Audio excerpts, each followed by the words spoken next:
Bismillah, assalamu alaikum warahmatullahi wabarakatuh. Hordoftoota chaanaalii kiyyaa akkam nagartanii fayyaa keessanii bakka jirtanii nageenyi rabbii isin biraa jiraatu.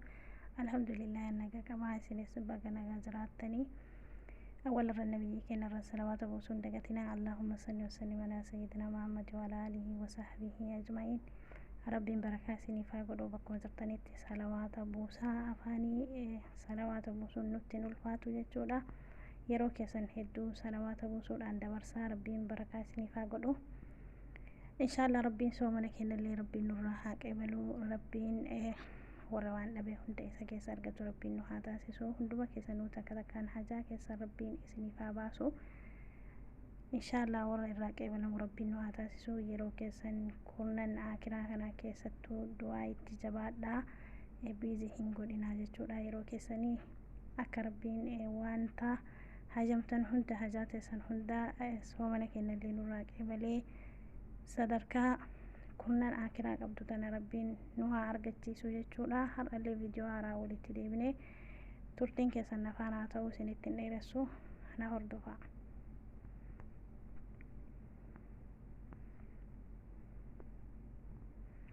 Akkuma argitan har'aa haala dalaguuf hin deemaa. Haalaan maqaan isaa Saagudaanaa jedhama afaan Arabaatiin. Biyya keenya akka jiru kan hin beeku. Saagudaanaa kana ijoolleen biyya Arabaa keessa jirtan ni beektanii jedhee yaada. Asitti kunoo meeshaa isaa qopheeffadheetiin jira. Saagudaanaa dalaguudhaaf maaltu nu barbaachisa jettanii inni kun Saagudaanaadha. Saagudaanaa jedhama afaan Arabiitiin afaan biraatiin hin beeku. Madaabaraa fakkaata akkanatti yoo ilaalan firee madaabaraa wayii fakkaata. Asitti Saagudaanaa maankaa tokkoo fi gimmaashaa qopheesseetiin jira. Haliiba boodraa hanga na barbaachisu qopheessee jira jechuudha. Haliiba mujaffaf haliiba goggogaadhaa akkama jechuudha. Akkuma argitan kun naarjiina jechuudha. Joozi hindiidha, adiidha. Inni kun ammoo sukkaara jechuudha. Akkuma argitan asii kun haliiba.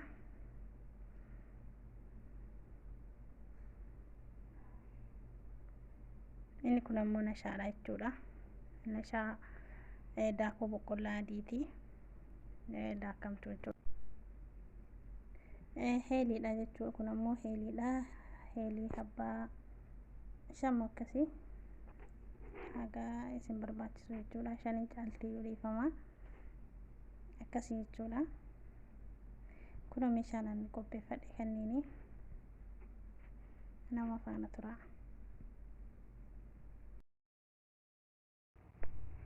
Walaayaan kiyyaa gara dalagaatiif dabarree jirra. Na hordofaa isiniin jira hangalumaatitti.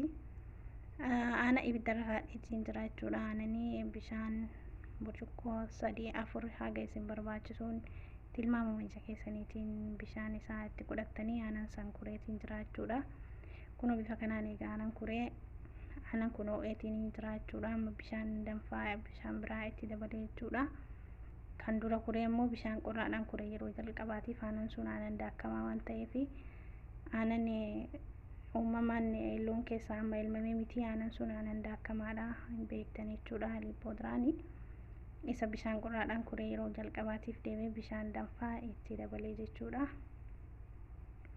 Amma Saagudaanaatti naqeetiin jira jechuudha. Bifa kanaan erga itti naqee waliin dha'a jechuudha. Akka jala isaatitti gadi hin gubanne sirriitti deddeebi'ee waliin dha'a jechuudha. Yoo namoo dhiisee walitti qabatallee harkarraa fudhachuu hin qabdan jechuudha.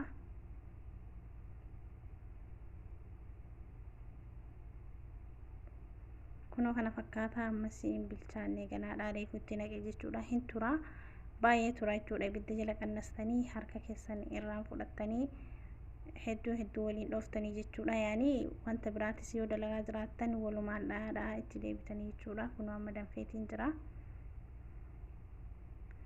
Garuu yeroo jalqabaatiif hedduu daftanii biraan deemtanii jechuudha. Hanga inni addaan eeggatutti yeroo jalqabaa kana walitti nama harkaa fayyaa.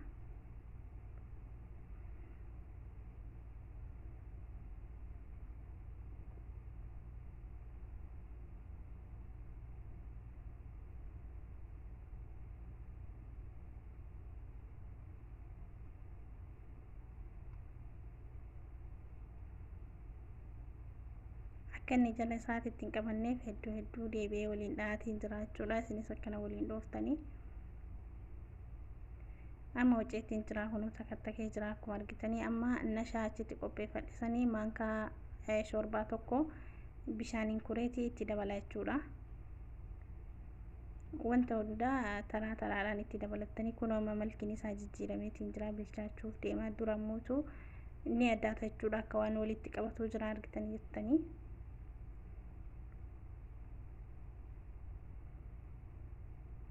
heelii itti dabaltan jechuudha. Heelii qopheeffattan sanii itti dabaltanii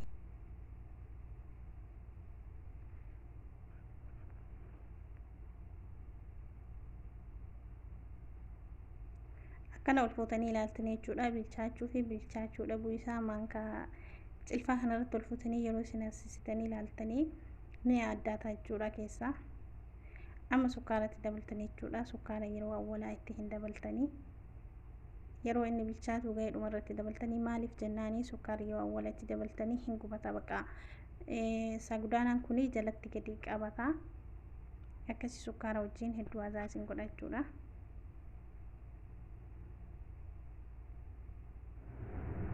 kunoo kana fakkaataa amma yaabbatee jira. Liikii kanaan baastanii kunoo akkanatti ijjisaa akkana jira jechuudha. Keessa isaa akkanatti ol fuutanii bilchaachuu isaa akka duraa sanirraa akkana yeroo inni malkii jijjiirate beektan jechuudha.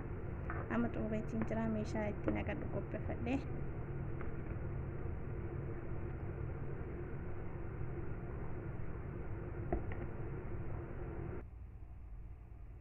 Kana fakkaataa amma meeshaa kanatti baafanna jechuudha.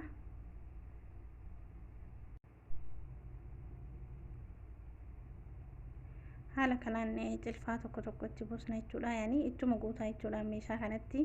Isinis meeshaa isin bira argamu itti hojjetattanitti haga isin barbaachisu itti buustanii likkii nama tokkootiin jechuudha.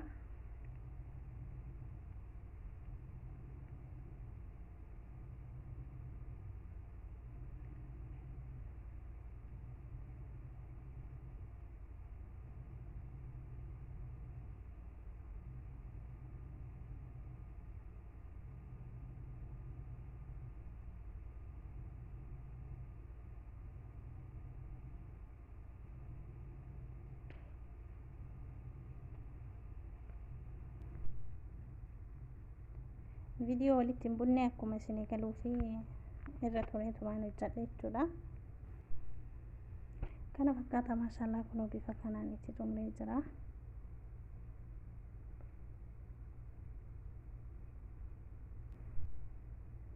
Amma sinna arjiina hojjenna jechuudha. Buleeyyantii yaa bismillaahi ana arjiina sanii ibidda irratti hammasaa jechuudha. Juus hindii dura sanii mudhiisanii ibidda irratti ho'isaa. Wanta kayyuu hin qabu jechuudha. Duwwaaluma isaa ibidda irra ho'isaa. Kunoo haala kanaan ho'iseetiin jira.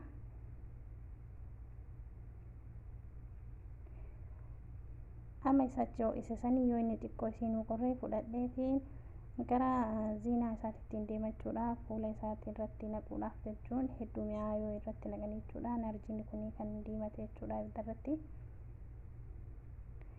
Fuula isaallee addeen irraa nu bareechisa waan ta'eef sababa saniif arjiina itti dabalaa hin mi'aas jechuudha yeroo wajjin nyaatamu.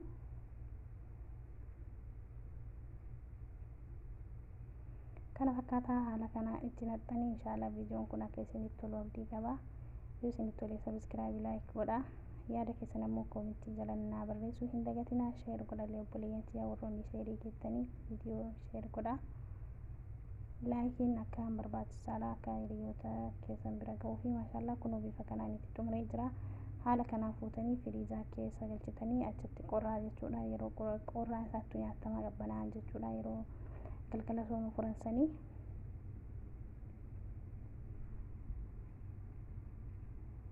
viidiyoon kee har'aa kana fakkaata. Inshaallah akka isinitti tolu abdii qaba. Viidiyoo biraatiin walitti deebinutti. Assalaamu alaykum warahmatullaahi wabarakaatuh.